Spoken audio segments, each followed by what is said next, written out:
Hello everyone, welcome to Toti Talk. Within this podcast series, we're going to talk about agriculture and mechanization. And today we're going to talk with Per Magne Tøsse, professional journalist from Norway, journalist of the magazine Bedre Gardsdrift. Hello Per, how are you doing today? Hello, Fonte. I'm doing well. How about you? Well, I'm pretty fine, thank you. So the first question that I would like to ask you is about yourself, about your experience, and about your media.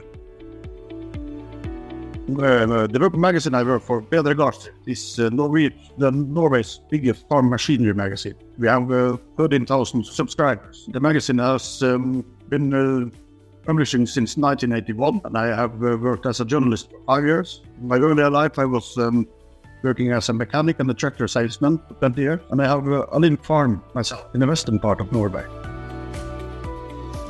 Okay, thank you. So what I would like to ask you is about new technologies. I'm talking about robot, autonomous driving, digitalization, and precision farming. So based on your professional experience, could you give us your opinion on how all of that technology is affecting and how it's developing in your country, in Norway actually? I think we are really the start of robotization. And I think the vegetable growers and cereal farmers are the first one to take part in this development. And then the northern part of Norway, the biggest part of Norway, is still suitable for grassland farming. I think the grassland farmers will follow within a few years. So I think we are not the first country on this digital wave, but we are coming. One big trend in Norway is the huge amount of milking robots. Norwegian dairy farmers started to use milking robots in approximately 20 years ago, and nearly all the milk is now produced by milking robots. So that's our clear robotization first wave, I think. Okay, Per, thank you. And maybe something else that we would like to know about your country, which is a northern country, would be about the climate change and how it's affecting Norway, if you see any difference from the past. I think in Norway we see older climate changes than the southern Europe, because you are experiencing dry conditions. But in my part of the world, we still have enough rain. We have 2,000 millimeters of rain every year. So there's enough water, but compared to earlier years, 50 years ago, the rain was coming a little bit every month, every day through the year. But now you have this big amounts of rain in short periods, and then you have these dry periods. The climate is changing, but we still have enough water to manage. Absolutely. That's the special thing about our place in Europe. Yes, definitely it is. And it's very different from what we are facing in the south of Europe. Talking about farms, maybe you can give us some insights about what could be the average size of farms in your country, and maybe what's the average horsepower of tractors in Norway. In Norway, milk production, dairy farming is a really important part. And when people put up new barns, they often make it suitable for one milking robot. It means they have 50 milking cows or something like that.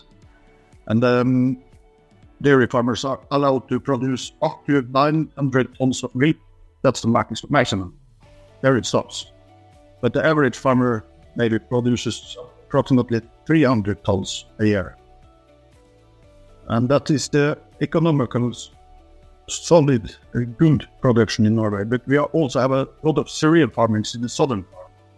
And they have about, let's say, 20 to 100 hectares of cereals, often combined with other jobs outside the farm. And in the northern part of Norway and the western part, we also have sheep farming. We have some little production of chicken and a big production of pork. Talking about tractor sizes, the average tractor in Norway is approximately 150 horsepower. So this big four-cylinder model is doing good in Norway, absolutely. And the total market for new tractors in Norway is about 3,000 tractors a year. That's the quick numbers, I think. You have to follow with more questions. And talking about tractors, do you see any development about tractors with a alternative engine? And I'm talking about hybrid, biogas, or electric tractors. Do you see any newcomers in your Norwegian market? I think we are in the starting phase of that thing. Earlier this month, I talked to one guy who has 4 of this New Holland methane train. They're doing all the snow, sweeping away the snow in the city. And he's one of the first using it in Norway. And electric tractors, yeah, I think it will be a good thing in the future, but the numbers are not high still. Right, numbers are not high yet, but I'm pretty sure that in the near future we will see more of these kind of tractors working on field. Well, we're now at the end of this episode, so thank you very much indeed to Per Magne Tøsse, very expert journalist from Norway. Toti Talk is the podcast powered by Tractor of the Year, the International Award for Agricultural Tractors. Follow us on our social media, and for more information about us, visit tractoroftheyear.org.